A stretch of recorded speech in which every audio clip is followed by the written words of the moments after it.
Everyone, it's Trevor with eTrailer. Today we're going to be doing an overview and an installation of our eTrailer Class 3 hitch on our 2017 GMC Acadia.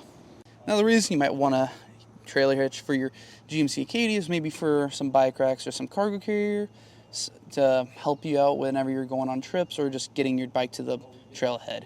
Now you can also tow with this, but typically what I'm seeing more of is accessories on this, and this is a great option for you since it is a standard 2x2, which is what most accessories will be made for. Now your hitch is able to accept any standard 5/8 pin, and don't worry if you don't have a pin and clip, you can pick one up here at eTrailer, or if you plan on getting some accessories, we do have a pin and clip with most of our accessories. Now, moving on from that, these safety chains are pretty wide and they'll be able to hold an S-hook in them pretty comfortably. And they should be able to hold this clevis hook as well pretty comfortably. Now this hitch will have a gross trailer weight rating of 5,000 pounds and a tongue weight of 750 pounds, and it's also able to use weight distribution, which would increase your gross trailer weight to 6,000 pounds whenever you're towing with it. Some measurements here. Now for our ground clearance, we're looking at about a little over 16 inches here. And for the center of the hitch pin hole to the outside of our bumper, we're looking at 3.5 inches. You can use those measurements to figure out if you're going to have enough ground clearance for any accessories you want to put on the back of your vehicle, as well as if they're going to hit your bumper. I would be a little careful with those foldaways, as this is recessed back in behind the bumper a little bit more than most hitches are, so just keep that in mind when you look at getting some accessories. The installation on this is pretty straightforward. It's not too terribly difficult, it's just a little bit troublesome to kind of get lined up because where it goes in is a little tight, and if you don't feel comfortable installing this, you can always check out our dealer locator to help you find a shop near you that'll be able to put this on for you. But if I've convinced you to go ahead and give it a try, we can go ahead and jump into that installation. To begin our installation, we're going to be removing the two bolts that are holding our rubber isolator bracket, holding up our muffler in place. And keep in mind, we're going to be doing this to both sides from here on out. And as well, you're going to need a cam buckle strap to hold up your exhaust, because once both sides come loose, it's going to dangle a little bit, and then you'll have to pop that rubber isolator off in the back. So that will come loose, and if you're in your driveway, you can use a couple blocks of wood or a box to hold it up.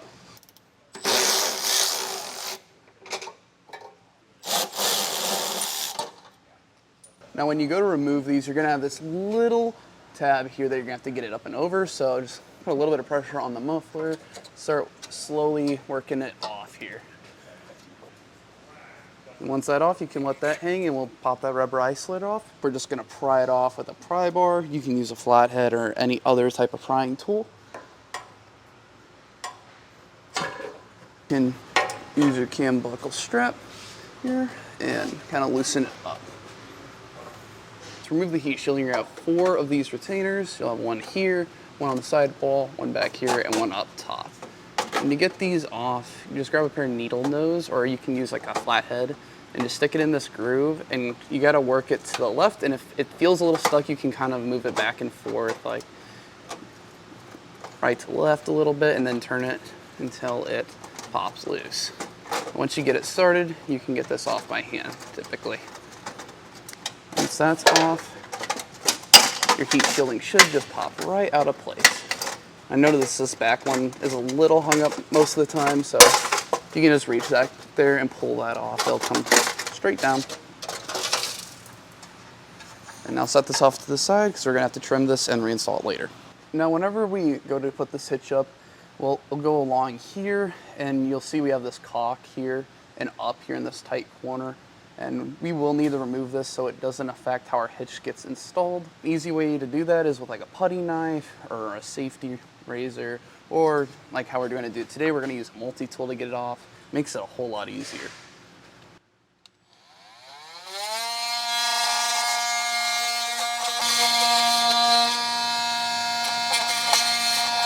We will need to remove this stud right here. So just grab it with a pair of vice grips or channel locks and just working back and forth until it comes loose.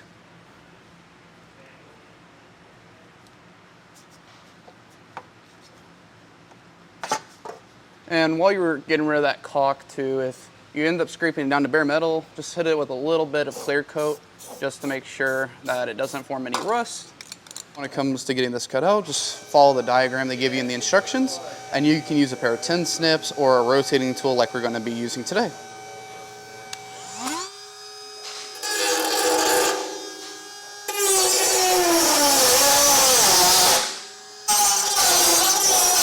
Now with that cut out, we can go ahead and lift that back into place.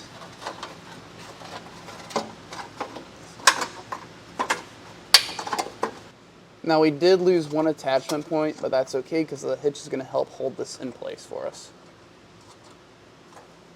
We're going to fish our bolts through the frame here, and I'm just going to put a slight bend in our fish wire and feed it through the farthest hole first. All right, with that out, we're just going to slide our spacer block over. All right, and then thread our carriage bolt onto our fish wire. And with all that in place, we're going to slide the spacer block in first, and then our carriage bolt. Slide that all the way to the front, and then pull it out. And then we're going to repeat the same process for these two here and on the other side. With an extra set of hands, we're going to go ahead and get this put up. You're going to go ahead and feed your fish wires through the corresponding holes. I put a little bend in mine to make sure they don't pop out when we go to lift this into place. Then we lift it up into place. So what we had to end up doing is we had to take it at an angle and then push it up behind the weld nuts on that exhaust hanger bracket. And then you'll pull off your fish wire and put a nut on there hand tight. Once you get one started, it'll hold the hitch up so you can work on the rest. Yep, and when you get it started, you'll be able to hold up the hitch with that, and then you can get all the rest on from there. And now we'll go ahead and get the rest of our hardware in place here. Okay. And then we're going to come back and torque all of these down to spec. If you don't have a torque wrench, you can pick one up here at etrailer. And if you don't have a torque wrench, you can pick one up here at etrailer, or you can rent one from your local auto parts store.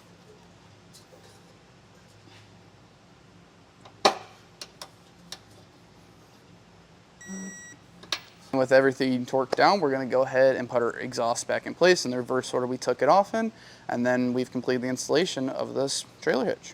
And that'll complete our installation of the eTrailer Class 3 hitch on our 2017 GMC Acadia.